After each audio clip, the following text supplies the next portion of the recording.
Baik pemirsa, kembali lagi dalam Hukum di Mata Bowo. Seperti biasa, kita sudah bersama dengan pakar hukum yang sudah tidak asing lagi. Siapa lagi kalau bukan dengan Profesor Sunarno Edi Wibowo, SHM Hum. Langsung saja kita sapa, apa kabar, Prof? Alhamdulillah, baik-baik. Lebih seger hari ini, apakah ada sesuatu seger-seger yang pengen disampaikan? Oh, perlu disampaikan. Saya mengucapkan bela sungkawa, berduka atas banjirnya, atas longsornya yang ada saudara-saudara kita yang ada hubungannya di Aceh, di Sumatera, Medan, di masih Padang. Masih fresh sekali ya, Prof, karena masih baru terjadi hingga hari ini, dan juga kabar duka juga, Prof, dari korban kebakaran. Oh, sama kebakaran, saya mengucapkan berduka ya. Semoga ini suada. Ya, alhamdulillah. Tadi sudah di-spill ya sama Prof bahwa karena kita akan membahas tentang pembalakan hutan dan kedukaan yang terjadi di saudara-saudari kita yang ada di Sumatera dan juga di Aceh. Tapi untuk itu, Prof, saya mau sapa dulu nih karena ada teman-teman yang di studio sudah hadir dari Universitas Trunojoyo Madura, SMK Negeri 1 Boyolali dan SMK Negeri 1 Surabaya yang sudah hadir dan nantinya juga bisa bertanya-tanya seputar permasalahan hukum baik terkait topik hari ini ataupun di luar topik. Nah, Prof, bahwa tadi sudah sempat singgung di awal bahwa turut berduka cita dengan teman-teman atau saudara-saudara kita yang ada di Sumatera dan juga di Aceh. Dan kita beberapa waktu lalu juga sangat prihatin, Prof, dengan bencana banjir bandang yang terjadi di Aceh, Sumatera Utara sampai di Padang juga, Prof. Dan Badan Nasional Penanggulangan Bencana atau BNPB ini mencatat jumlah korban meninggal mencapai 990 orang pada Kamis kemarin. Dan yang paling memprihatinkan, banjir besar menyisakan lautan tumpukan kayu dan lumpur terutama di Desa Tanjung Karang, Karangbaru, Aceh Tamiang. Munculnya lautan kayu itu ditengarai sebagai indikasi adanya aktivitas ilegal logging di sana yang diduga menjadi penyebab banjir menjadi separah ini. Kalau Prof Bo melihat hal ini seperti apa, Prof? Ada, ini kita bicara ya, 4199 ya, tentang kehutanan. Ada lingkungan hidup 32 tahun 99 juga. Nah, dari situ itu adalah undang-undangnya ini jelas. Sudah diberikan izin. Tapi izin itu disalahgunakan. Tidak patuh terhadap aturan-aturan. Ya, contohnya kalau illegal logging tentang pertambangan. Jadi ada sawit seperti itu. Nah, sebetulnya kita itu harus memahami ya, bencana itu bukan karena bencana tsunami. Memang bencana itu. Satu, gunung meletus bencana. Tapi ini belum nggak bencana ini. Jadi menurut Prof bahwa ini bukan hanya sekedar bencana yang terjadi secara natural, tapi juga ada campur tangan kerusakan lingkungan oleh manusia. Ekologis. Ekologis itu ya memang ya alam bertentangan dengan alam, ya toh. Makhluk hidup dengan makhluk hidup, maksudnya ini adalah kesalahan dari satu yang bertanggung jawab adalah yang memberikan ya izin maupun yang diberikan. Nah, salah satunya Menteri Kehutanan, lingkungan hidup gak ada pengawasan sebetulnya. Jadi begitu ini bisnis katakanlah, tapi kenyataannya sampai sekarang akhirnya membuat satu penderitaan masyarakat. Banyak dampak yang terisolir, ya kan, di Aceh, di Medan, ya toh, di Padang, berapa yang meninggal? 960 ini, gak main-main. Belum yang hilang. Jadi sebetulnya tanggung jawab siapa? Tanggung jawab negara. Karena negara yang punya power, punya hak, punya kuasa untuk memberikan izin-izin itu. Lah ini harus dievaluasi tentang sawit, tentang tambang. Ya, kita bicara tentang Morowali kan, tahun kan sekarang banyak kan. Ini lagi, ya itulah namanya alam. Alam ini murka dikarenakan ulah-ulah manusia. Nah, dengan demikian ini sebagai satu introspeksi untuk evaluasi yang kedepannya. Jangan sampai memberikan satu izin, baik izin pertambangan maupun izin tentang hubungannya kehutanan. Tadi Pak Bo sudah sempat singgung memang masalah utamanya adalah tentang pemberian izin. Dalam hal ini yang berwenang pemberian izin siapa, Prof? Ya, otomatis Kementerian ada Kehutanan. Kalau berhubungan dengan sawit, tambang tentang SDM, Ya, kementerian. Lah ini semua Lingkungan pada hidup. ini semua nyalakan. Nah, contohnya di Jakarta itu ya, langsung kebakaran, tersangka masuk penjara. Dengan kelalaian yang punya Oke. manajernya, HRD-nya kena, itu jelas. Tapi ini melawan sesuatu yang besar. Nah, kalau saya sih Maksud Prof Bo, kenapa kalau yang di Jakarta Cepat. cepat ada tersangkanya, kalau yang ini kenapa Prof? Kalau menurut Prof Bo kenapa? ini kan hukum di mata bahwa ini sudah mohon maaf, tekleknya ini sudah kemana-mana. Jadi hukum itu ya tajam di bawah, tumpul di atas. Nah, paling ini hanyalah satu, meskipun ada satu penyidikan dan sebagainya, ini paling hangat-hangatnya. Nanti sewaktu-waktu plus WC papasan ini. Iya, itu. Terus gimana Prof? Kalau menurut Prof Bo berarti kan ada indikasi ada orang-orang besar nih yang dibalik aktivitas ilegal yang menyebabkan kerugian hingga orang meninggal sampai hampir 1.000 ini. Terus gimana Prof cara mengatasinya kalau memang ada campur tangan orang-orang besar? Ya itu seharusnya memang izinnya harus ditutup sementara, izin-izin itu. Apakah itu ada izinnya ilegal atau tidak? Tapi yang jelas banyak orang luar negeri, banyak orang yang lokal juga. Tapi sebetulnya harus ada satu tentang bagaimana memberikan izin itu, harus tahu dulu fakta di lapangan. Bagaimana, apakah ini nanti menyebabkan longsor, menyebabkan banjir, itu harus dilihat dulu. Jangan hanya tanda tangan orangnya di pusat, ya kan? Ya, saya sampaikan bahwa, loh, bupati, gubernur sampai marah-marah, loh, kok gak dilalui dan sebagainya. Nah, dengan demikian, kata-kata tentang hubungannya dengan satu, yaitu sekarang kan ada undang-undang, ya daerah pusat itu ya harus memang selaras lah, sehingga antara pusat dan daerah itu harus sama-sama. Yang tahu itu daerahnya, pusat itu tinggal belum ada survei, belum ada fakta di lapangan, cuma oh siap contohnya. Jadi Prof Bo melihat tidak ada keselarasan antara pemerintah pusat dengan daerah? Enggak ada, pokoknya siap. Sudah 93%. Oh, PLN-nya hidup, ternyata sampai nangis.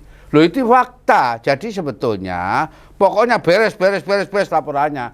Belum tentu beres fakta itu nggak beres lapangan. Tapi seharusnya kalau seperti itu sampai sekarang ini, saya itu sampai ngeliat ya, saya nggak bayangkan berapa tahun nantinya itu bisa selesai. Contohnya ini, contoh kecilnya ini ya, jembatan ya mau gorong-gorong di Trosobo itu sampai 3 bulan, 4 bulan belum selesai. Hanya gorong-gorong itu, lewat macet, semua macet. Ini fakta. Jangan bicara masalah ya jangan. Tapi harus memang benar-benar apa yang ucapan dan tindakan itu sesuai. Dan Prof Bo melihat belum ada kesesuaian hingga saat ini, termasuk dalam kasus ini, Prof. Loh, terus terang yang dirugikan rakyatnya. Contohnya begini, contoh soal. Selain contoh listrik tadi 93%. Contohnya sekarang bisa ternyata ya rakyat ya donasi. Rakyat yang kelaparan di sana, kena terisolasi, kena bagaimana jembatan, bagaimana infrastruktur, bagaimana nanti makannya, semua itu terdampak bukan karena orang yang punya jabatan. Dia harus menangis tuhnya. Nggak nangis, gak nangis. Ya kan, ngomong gampang. Coba. Karena tidak langsung merasakan dampaknya ya Prof. Tadi Prof Bo juga singgung ada kelaparan, karena memang dengan adanya bencana ini rumah-rumah rusak, ada yang meninggal, ada yang hilang bahkan belum ditemukan. Artinya kan kerugian material juga segitu banyak. Tapi ngomong-ngomong, dengan adanya kerugian yang begitu besar ini, siapa yang paling diuntungkan dengan adanya penambangan ilegal kemarin, Prof? Pejabat-pejabat di pusat. Orang pusat, orang yang punya AC di sana itu, kantornya ASEAN di sana. Nah, oleh karena itu dia nggak pernah merasakan ya bagaimana orang lapar, bagaimana orang itu sengsara. Kalau itu terdampak pada keluarganya, pada familinya baru terasa. Ini nggak terasa. Enak orang itu. Wah, ngomong begini, gampang ngomong. Saya bisa ngomong, wah beres, rebes, biasa. Tapi kalau menjalankan sekarang itu apa bisa? Contohnya jembatan sekecil aja lama. Ini besar sekali loh. Baik di tingkat kabupaten, tingkat kecamatan, tingkat desa sudah melihat nih. Kecuali kalau dulu ya nggak ada satu netizen ya toh. Ini bicara netizen loh, itu bisa dipercaya ini. Tidak ada TV. Ya? Sosial media juga. Sudah ada. Tidak apa-apa, sampean bohong-bohong tidak apa-apa. Sekarang nggak bisa bohong. Semua itu lo bisa buat satu TV ngomong dan sebagainya, kenyataan yang ada bisa. Melalui handphone masing-masing ya bahkan ya Prof? Melalui handphone masing-masing semua bisa memberitakan melalui sosial media. Ya, oleh karena itu memang negara itu masih kuat. Tidak mau bantuan di luar negeri. Makanya tidak ada ini berhubungan dengan bencana nasional. Kalau bencana nasional, orang luar negeri mesti masuk. Lah, bencana biasa. Lah, oleh karena itu, tidak apa-apa. Tapi dilihat saja nanti, apakah dengan kecepatan seperti itu bisa, dan waktu dekat. Ya, contohnya tadi loh, variabel kecil aja susah. Sampai berbulan-bulan. Itu hanyalah jembatan kecil. Tapi ini jembatan luas-luas ini. Prof Bawo lumayan skeptis sepertinya ya, dengan ini. Saya tahu, kecuali kalau nggak fakta. Saya kalau bicara ini fakta, nggak bicara fakta yang paling sederhana, nggak terlalu muluk, nggak terlalu teknis. Contohnya yang saya sebutkan tadi loh. Oke. Ini aja sampai sekarang, coba lihat. Oh, lihat situ, macet ini berapa 3 bulan macet, Trosobo itu loh. Sampai sekarang loh, satunya 3 bulan belum selesai, satunya belum selesai. Jadi kalau liwat di daerah Trosobo situ macet. Ini hanya satu variabel, belum banyak. Ini saya agak pesimis kalau dalam waktu dekat. Oke, tapi Prof sebelum kita bicara lebih lanjut tentang pesimis tadi ya Prof, tidak hanya di Aceh Tamiang, tapi kan hal yang sama juga terjadi di Garoga, Tapanuli Selatan. Lautan gelondongan kayu juga terlihat hanyut dalam banjir bandang tersebut. Direktorat Tindak Pidana Tertentu Bareskrim Polri menyebut akan melakukan pemeriksaan ke salah satu perusahaan yang berada di hulu Sungai Garoga yang terindikasi adanya kegiatan land clearing yang menyebabkan terjadinya banjir bandang seperti ini, Prof. Kalau menurut Prof Bawo, sanksi hukum apa yang bisa dikenakan untuk merusak hutan seperti mereka nih, Prof? Ya, mohon maaf ya, contoh kecilnya ini ya. Orang ya gelondongan ya kecil aja, gelondongan gak aja ditahan. Ini ngambil gelondongan kecil. Segitu banyak, Prof. Ini segitu banyak, ngomong ini hanyalah, aduh, ini sudah ada nomornya kok, ya apa, ini masih diingkari. Kan? Masih ada stikernya lagi ya, Iya, Prof, stikernya itu gak bisa, saudara bohong lu gak iso. Nggak bisa, jangan bohong lah, yang jujur. Nanti saya ini khawatir loh ya, nanti rakyat ya percaya pada negara. Itu yang saya sampaikan. Berarti menurut Prof Bawo nggak sulit sebetulnya untuk mengungkap ya? Saya ini orang meskipun dosen juga sebagai suatu pengacara, kasus-kasus itu tahu saya. Kalau orang nggak tahu memang ini sorry, omon-omon. Saya nggak omon-omon. Kalau saya omon-omon, apa saya tunjukkan? Menangani berbagai macam kasus. Ya, inilah makanya sekarang nantinya memang militer itu harus masuk juga. Jadi TNI itu harus masuk. Dia harus memang baik kedaulatan. Ini betulnya kedaulatan ekonomi sebetulnya. Kedaulatan negara. Nah, oleh karena itu saya berharap mahasiswa ada yang di depan saya ini ada 3 hal. Kalau ideologi oke lah, kedaulatan ekonomi oke lah, kedaulatan ideologi oke lah, tapi reaktif ini gini loh. Jadi harus tahu bahwa kita itu harus benar-benar bagaimana untuk mahasiswa kedepannya, untuk siswa kedepannya ini harus benar-benar ketika ada sesuatu reaktif. Sehingga apa? Sehingga negara itu tahu. Oke, dan salah satu bentuk reaktifnya apakah memungkinkan, Prof, dengan adanya kerugian material dan juga nyawa, akhirnya masyarakat bisa melakukan gugatan kepada pemerintah. Tapi tahan dulu, Prof. Karena kita akan kembali setelah yang satu ini, tetap bersama kami dalam Hukum di Mata Bowo.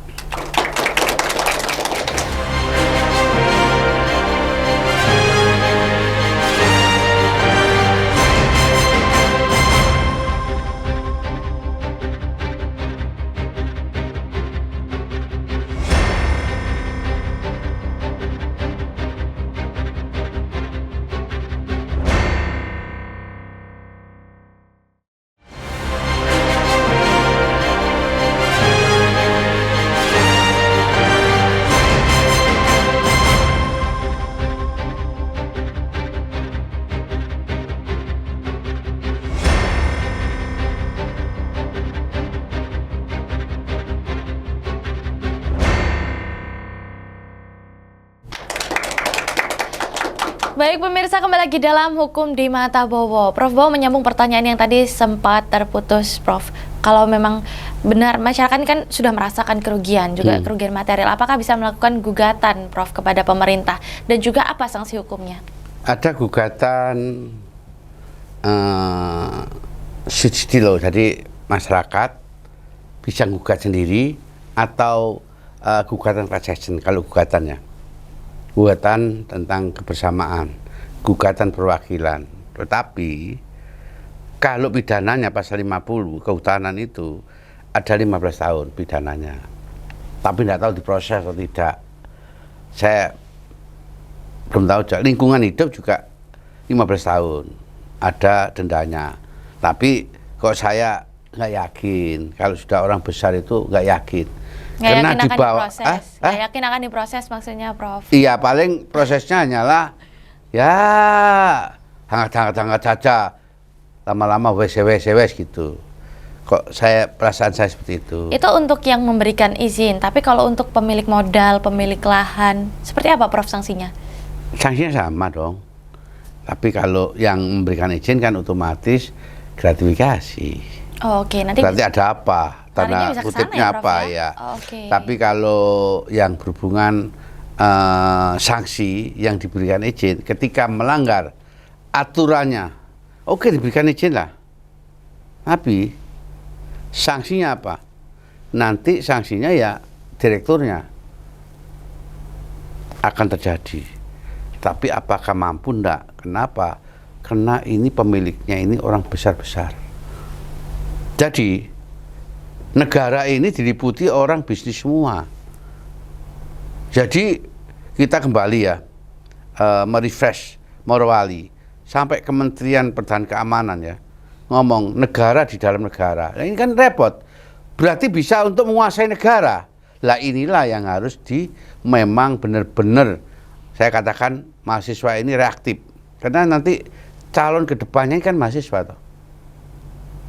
Untuk estafetnya itu harus ya memang mahasiswa ini nantinya negarawan semua loh.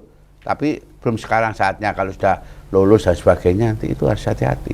Tapi juga harus memang benar-benar mengimbangi tentang masalah yang berhubungan, jangan hanyalah ketika negara ini dulu memang mendirikan negara nggak semudah membelik tangan, tapi memang benar-benar seperti itu. Jadi sanksi hukumnya, tapi apakah nanti ada sanksi hukumnya yang ini saya imbangi dengan adanya kebakaran ini menimbulkan 22 meninggal, langsung tahan, langsung tersangka, langsung.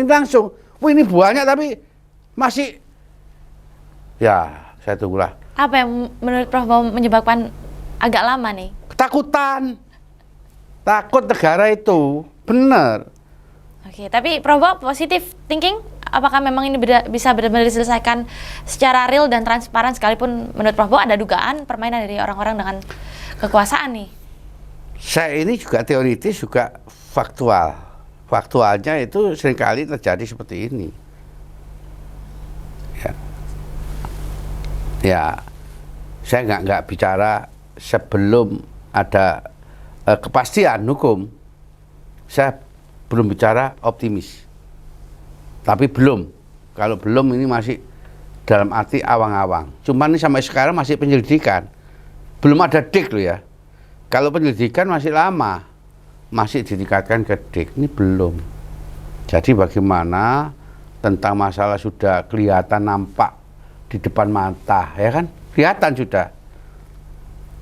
Tapi hasilnya belum, masih sejauh ini belum, masih berproses. Tapi kalau menurut Prof Bowo, kita sebagai masyarakat, teman-teman juga sebagai mahasiswa, bentuk pengawasannya seperti apa yang bisa kita lakukan untuk bisa sama-sama memantau jalannya proses penyidikan ini, Prof? Nah, semua netizen bagus, di TV bagus, di YouTube bagus, di medsos bagus, semua itu pengawasannya situ.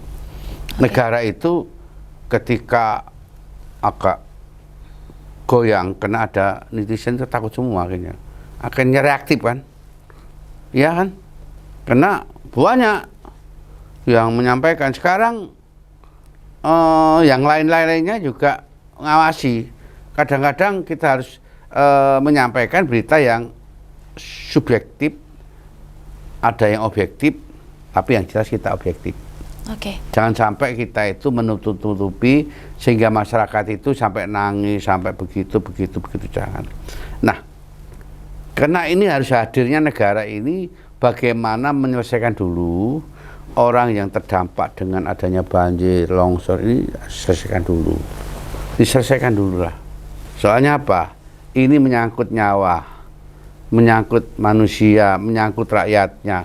Memang kita sadari negara tanpa rakyat tidak akan hidup. Negara tanpa rakyat tidak bisa hal-hal yang apa yang disampaikan negara akan maju. Karena 85% pajak itu dari rakyatnya loh ya. Semua dibayar oleh rakyat. Rakyat yang bayar semua ini sebenarnya. Tapi nggak disadari semua itu.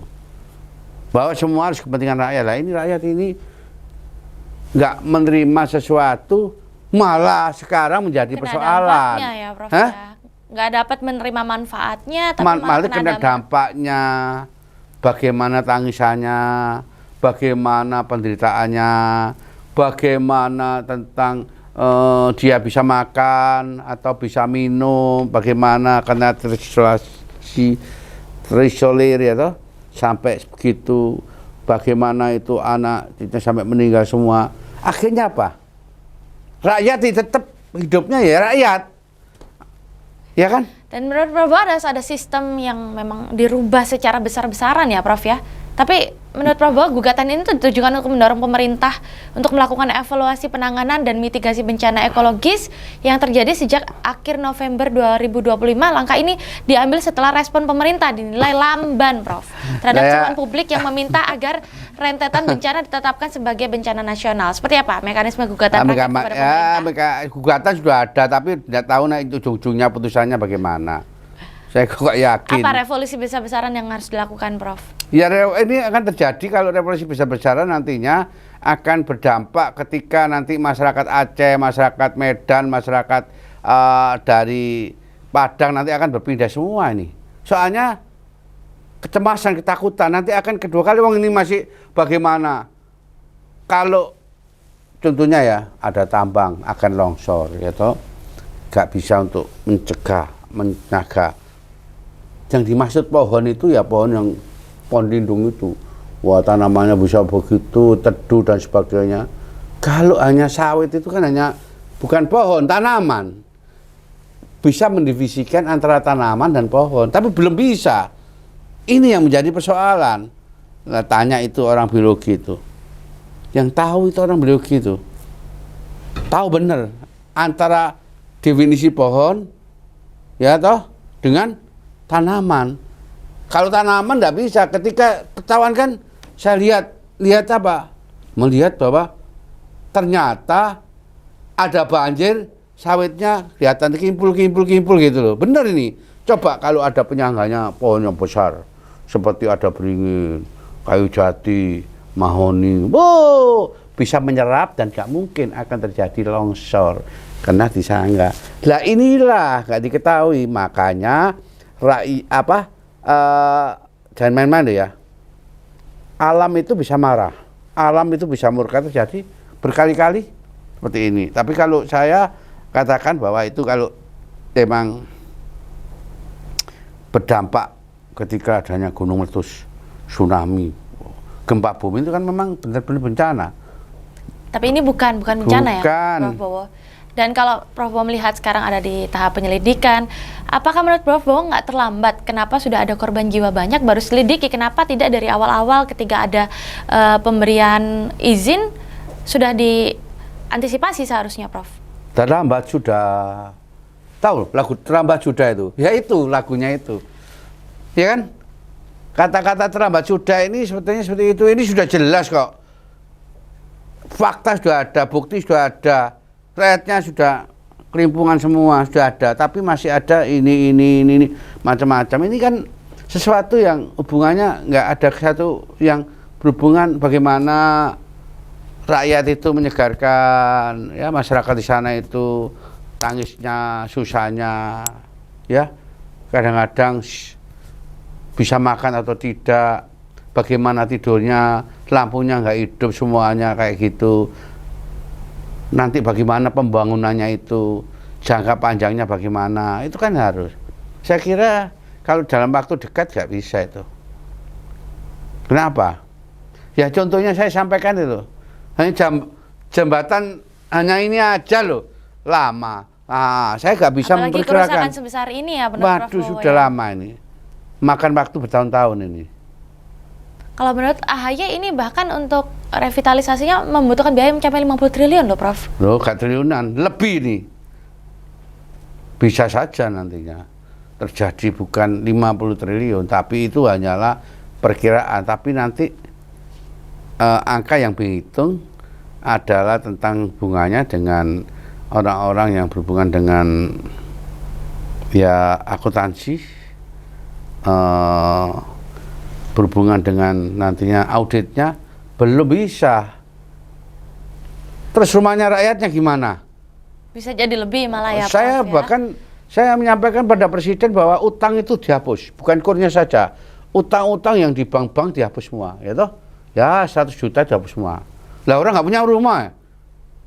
Kalau yang punya utang di bank-bank, terus bagaimana nantinya? Hidupnya sudah nggak karu-karuan. Nah, seharusnya ada sesuatu yang hubungannya dengan ketika Presiden bahwa kor dibebaskan, alhamdulillah. Kalau bisa ditingkatkan lagi dibebaskan. Sehingga apa? Sehingga dia nggak punya utang. Jadi ada semangat kalau nggak punya utang. Ada itu. semangat untuk memulai hidup baru lagi ya. Iya, setelah berarti bencana ini. mulai dari awal lagi lah. Oke, Prof, apa yang terjadi menurut Prof Bowo jika gugatan pemerintah berhasil dimenangkan oleh rakyat? Atau memungkinkan nggak, Prof, dimenangkan oleh rakyat gugatan ini? Ya tahu kan sekarang bagaimana kepercayaan kita terhadap dunia hukum. Melangkahnya ke class action juga gampang. Iya kan? Oke. Bisa nggak pernah. Terus bagaimana nanti? Apakah setelah itu putusan dibayar dengan cepat? Apa yang disita? Apa yang enggak? Mungkin bisa. Kalau hanyalah menghukum harus membayar, belum tentu dibayar. Bayarnya harus memang melalui satu mekanisme. Saya kira kalau gugatan itu ya memang adalah secara normatif, ya kan? Adalah.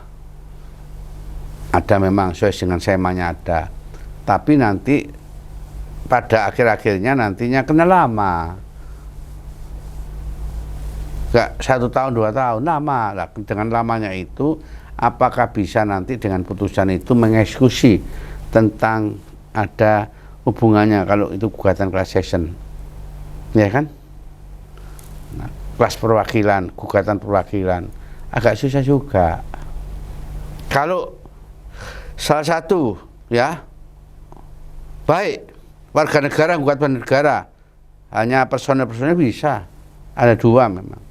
Nah, gugatannya itu untuk sementara aja hidupnya untuk sehari-hari aja bingung apalagi Susah, gugatan. apalagi mau menggugat seperti itu ya, Prof ya. Ya inilah otomatis ini adalah merupakan salah satu untuk tidak terulang lagi introspeksi, ada evaluasi bahwa ketika adanya satu, nah saya itu heran ya, saya heran sekali ya kalau lagunya Gus Plus itu ya tongkat kayu bisa jadi tanaman, tongkat kayu ini Indonesia subur ini, nggak taunya sekarang malah lebur ini gimana? Subur malah lebur, kenapa ya? Kena ulah-ulah dari manusia yang tidak bertanggung jawab. Oke. Dalam arti tidak memikirkan ke depannya. Ya kan? Iya, betul, Prof. Nah, hanyalah memikirkan pada saat itu dia Keuntungan menjabat, pribadi. aji mumpung, aduh sudahlah. Ya, pokoknya siap. Wong itu aja kayak gini aja, listrik siap, 93% nanti hidup semua, apanya yang hidup. Akhirnya ketahuan semua kan? ngomong. Wah. Oke, tapi kita ngomongkan selain tentang listrik nanti kita akan bahas Listrik lebih penting lanjut. itu. Tapi kita akan juga bahas tentang bantuan-bantuan yang sudah diterima baik dari pemerintah, tapi ada juga bantuan-bantuan yang diterima dari influencer, Prof. Dan Menteri Sosial juga mengatakan kalau mau menggalang dana dari influencer harus ada izinnya. Apakah menurut Prof bahwa ada mekanisme hukum tertentu yang dilakukan dulu sebelum melakukan penggalangan dana, Prof? Tapi tahan dulu karena kita akan kembali setelah yang satu ini tetap bersama kami di Hukum di Mata Bowo.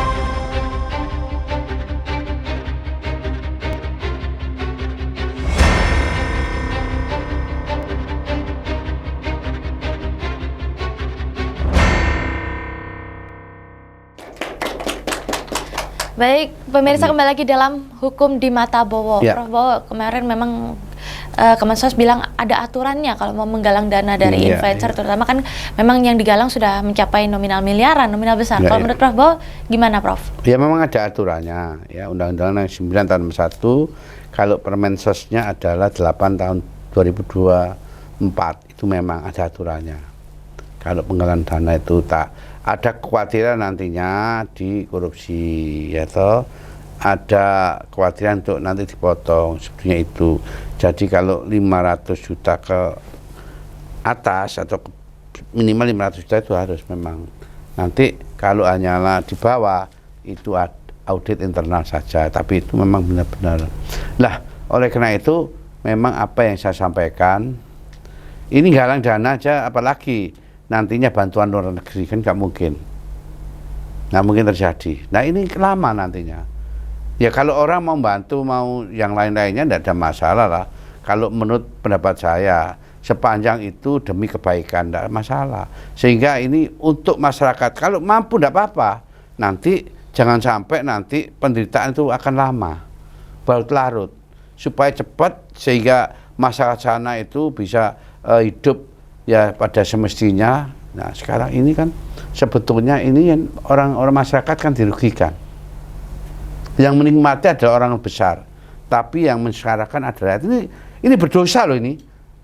Ya nantilah coba kalau dia tahu bagaimana kalau orang sengsara gak makan 3 hari 2 hari ya toh, gak ada air ya toh, gak ada lampu, terus pakai seperti itu, karena belum berdampak pada dirinya.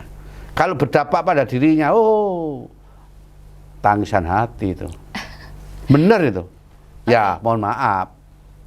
Oke, ya saya soalnya mengalami seperti ini. Pada waktu kecil saya itu mengalami, jadi saya tahu sengsara itu apa sampai jual-jual dan sebagainya. Susah. Orang kalau susah itu, aduh, sudah belum enak aja dari orang. Wah, pokoknya ngomong gampang. Orang ngomong itu gampang loh ya. Tapi bagaimana dia faktanya merealitakan ya toh? Implementasinya ya Prof. Implementasinya ya sorry ya. Belum tentu.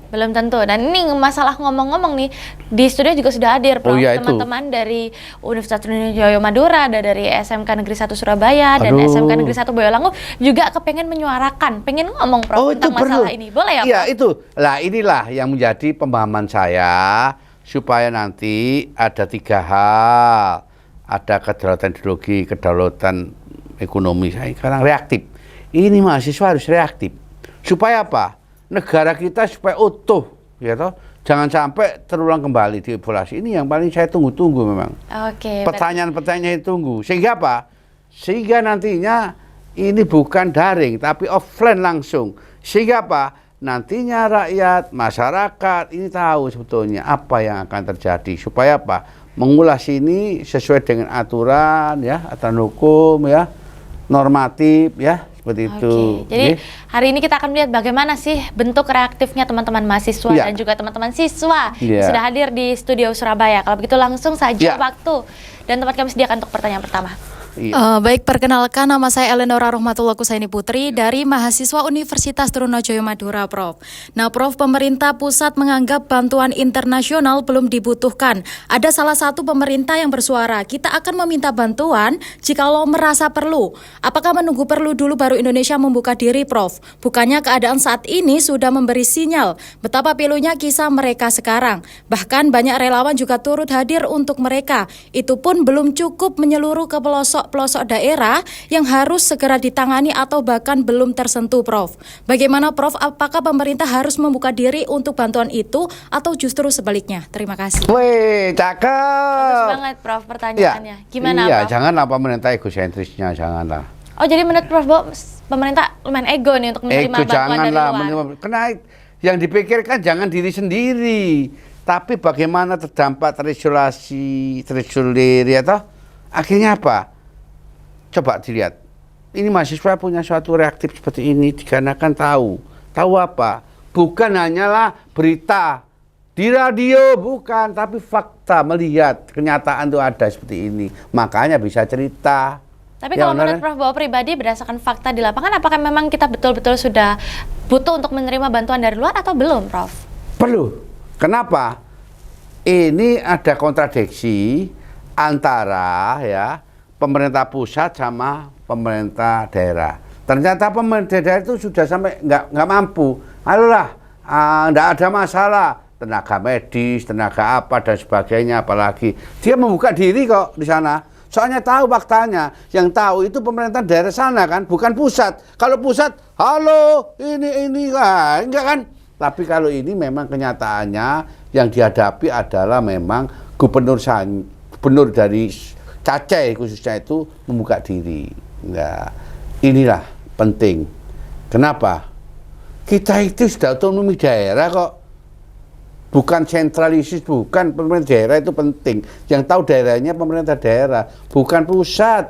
Oleh karena itu banyak yang terdampak dan terisolasi di sana sampai gak makan, listrik gak ada. Ini berapa kabupaten di sana, berapa kecamatan, berapa desa dan sebagainya. Ini sudah kelihatan berapa harinya, 17 hari kalau nggak salah ya. Sampai sekarang masih. Jadi menurut Prof bahwa yang paling tahu kondisi dan fakta di lapangan adalah pemerintah daerah. Benar. Jadi kalau pemerintah daerah merasa membutuhkan untuk menerima Betul, bantuan dari luar, betul. seharusnya selaras dengan apa Ya dibukalah, pemerintah semua pusat. dibuka. Kita bukan itu yang meminta itu dari mau luar negeri juga akan membantu dan sebagainya. Tapi kita tetap bertahan. Tapi tidak apa-apa. Ini sampai kapan bertahannya itu? 1 tahun, 2 tahun, 3 tahun, 4 tahun, 5 tahun, tidak. Kita tidak Oke. tahu. Jadi menurut Prof bahwa memang selayaknya seharusnya menerima ya, Prof ya. Ya. Baik, kita move ke pertanyaan Ya. selanjutnya. Silakan, waktu dan tempat kami sediakan. Permisi Prof Bowo, saya izin bertanya sebelumnya. Perkenalkan, nama saya Reisha Safrina dari SMK Negeri 1 Surabaya. Prof, dalam kasus bencana, informasi yang disampaikan oleh lembaga publik seperti PLN atau Badan Penanggulangan Bencana termasuk sangat krusial ya, Prof. Ketika pejabat menyatakan bahwa listrik telah pulih 93%, namun nyatanya warga di daerah terdampak merasakan sebaliknya.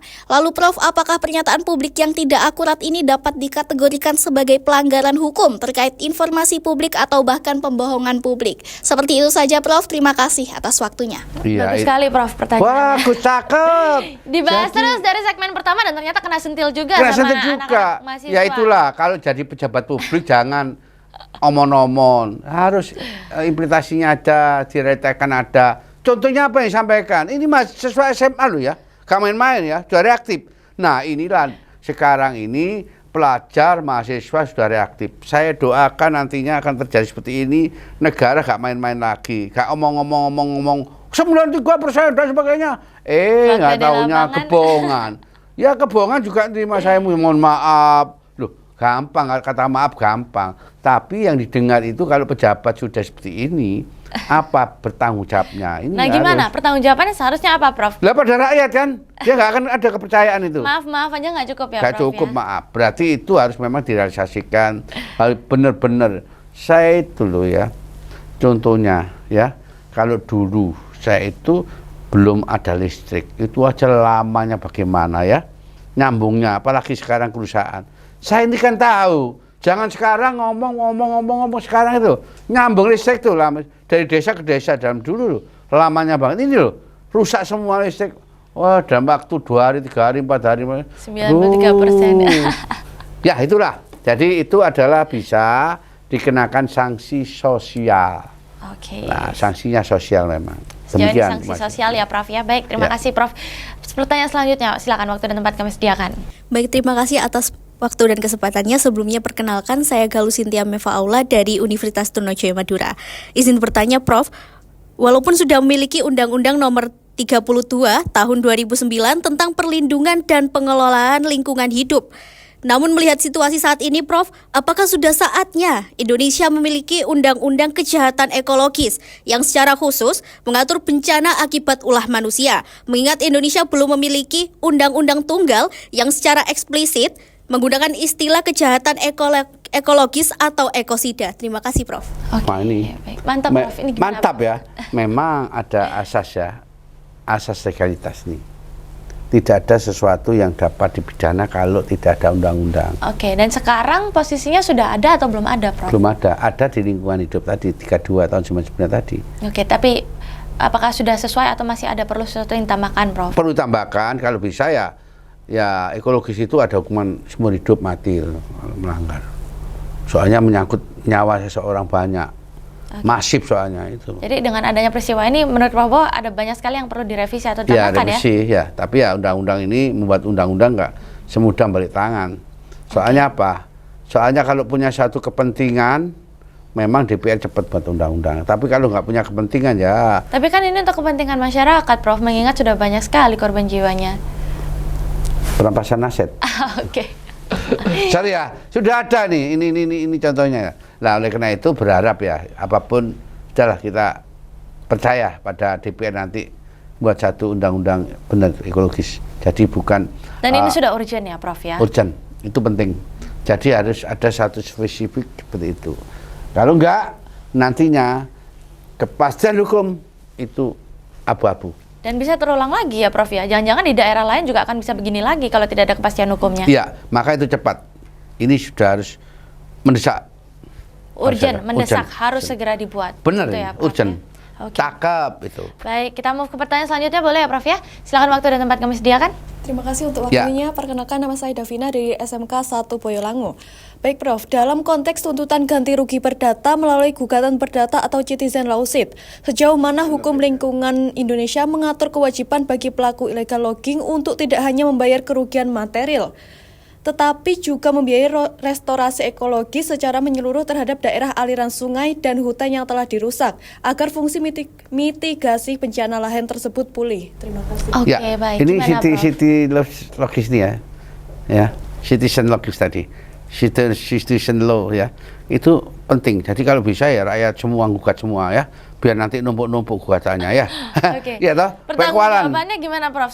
Selain secara material, tapi juga secara imaterial dan secara ada sesuatu yang berhubungan imaterial ya jelas itu. Kalau imaterial berapa aja bisa, kenapa? Psikologinya gimana kan? Kalau materialnya ya sesuai dengan rumahnya hancur semua, harta bendanya hancur, hewannya hancur semua ya kalau toh? pertanggungjawaban terhadap lingkungan sudah ada pembalakan gini untuk menanam kembali seperti itu, gimana, Prof? Nah, itu tadi disampaikan memang yang menanam kembali itu harusnya memang kalau dulu saya masih ingat aturan yang ada dari pemerintah itu menanam pohon 1 juta pohon, itu penting itu. Nah, sekarang digalakkan bahwa masyarakat situ menanam 1 juta pohon dan yang berhubungan dengan apa ya, sawit-sawit itu harus sudah tidak seperti itu lagi. Oke, sekarang kebalik ya. Kalau dulu menanam 1 juta pohon, sekarang mendebang 1 juta pohon seperti menebang itu. 1 juta pohon. Jadi gini, untuk kepentingan janganlah kepentingan sebagai diri sendiri atau kepentingan jabatan, kepentingan apa, jangan. Jadi semua itu kembali, kita itu negara itu hadir. Kenapa? Sudah ada kok dalam pasal 33. Memang negara, bumi dan seisinya, luar angkasa, darat, laut itu untuk kemakmuran rakyatnya. Malah rakyatnya malah gak makmur. Tapi inti dari semua itu sebetulnya, Prof, kan Iya. tidak akan terjadi kalau tidak ada pemberian izin. Gimana kita sebagai masyarakat dan teman-teman sebagai mahasiswa juga untuk melakukan pengawasan agar ke depan izin-izin seperti ini tidak terjadi lagi? Tidak Prof? terjadi lagi. Tapi semua itu oknum-oknum ya. Oknum-oknum itu dia tidak bisa melihat di lapangannya. Realitanya tidak tahu. Pokoknya izin dikasih di mana dan sebagainya. Kalau sudah begini, oh saya enggak, yang memberikan izin, saya enggak, yang memberikan izin, yang dulu dan sebagainya. Loh, kalau gitu, yang berikan izin yang lalu, tapi sekarang ini nggak bertanggung jawab. Loh, saya nggak berikan izin kok, yang lalu izin itu lengkap dan sebagainya. Jadi lempar-lemparan ya, Prof? Ya itulah.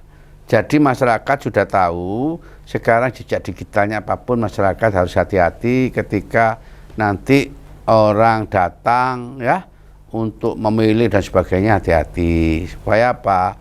Ya ini nanti reaktifnya dari mahasiswa dan pelajar ini, SMA ini reaktif nantinya. Tahun ke depan kan memilih. Oke. Jadi kan itu harus hati-hati ya. Jadi memang benar-benar ini sudah terjadi. Kenapa? Apa salah pilih? Apa memang semua seperti ini? Ya integritasnya nggak ada, ya moral nggak ada. Kemudian ya seperti inilah. Akhirnya semua ini kehancuran pada rakyatnya.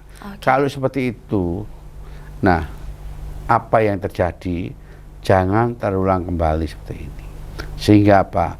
Sehingga harus ada pembenahan tentang masalah menanam 1 juta pohon, kan itu. Dan juga diperhatikan lagi soal pemberian izin ya, Prof.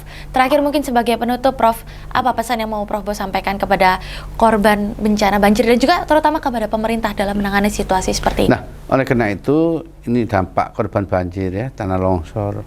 Ini harus diperhatikan. Ya bagaimana bangun rumahnya, bangun infrastrukturnya, terus sandang pangannya itu harus diperhatikan. Semua itu harus diperhatikan. Itu semua harus pada negara yang hadir untuk mengembalikan lagi, merehabilitasi lagi, dan kalau hal ini supaya nantinya hati-hati memberikan izin, baik izin tambang, izin khususnya hutan, ya lingkungan hidup. Ini benar-benar harus di-share benar. Jangan sampai antara daerah ya toh dan pusat. Kalau sampai ada sesuatu kesinkronan ya toh, lintas sektoral itu bagus. Tapi kelihatannya nggak ada lintas sektoral. Pokoknya ini berapa tahu-tahu ya pejabatnya seperti itu. Akhirnya apa? Nggak. Saya kira pejabatnya nggak menangis itu. Saya lihat itu yang berikan izin nggak menangis. Wah, pura-pura pencitraan aja. Ini semua ini dilihat. Mahasiswa melihat, pelajar melihat. Ingat pola tingkahnya. Ingat itu adalah pokal gawe, tingkah laku dan sebagainya. Ini harus hati-hati lah. Diperbaiki kembali ya. Sudah terjadi apalagi mau dikemanakan lagi? Ya otomatis nanti pemerintah dan negara ya otomatis presiden ya selaku kepala daerah dan kepala pemerintah. Menteri aja nggak bisa mutusi tentang pertanggungjawaban ini. Baik, makanya kita harapkan ada sinergi ya, Prof, antar lembaga dan juga tentu sekali lagi kami mengucapkan turut berbelasungkawa dan berduka bagi keluarga korban yang terdampak bencana di Aceh dan Sumatera, dan tentu kita doakan dan kita kawal bersama tentang proses penyelidikan dan penyidikan saat ini agar memang betul-betul transparan dan bisa menyelesaikan akar pokok permasalahan agar ke depan tidak terjadi lagi ya, Prof. Terima kasih banyak waktunya Prof Bowo atas kesempatan dan kritiknya hari ini, dan pemirsa, hukum itu tidak ada yang abu-abu, yang ada hanya hitam atau putih, dan kita seharusnya tetap percaya bahwa keadilan masih tetap ada. Terima kasih untuk kebersamaannya. Saya Angel pamit undur diri. Salam Surabaya TV.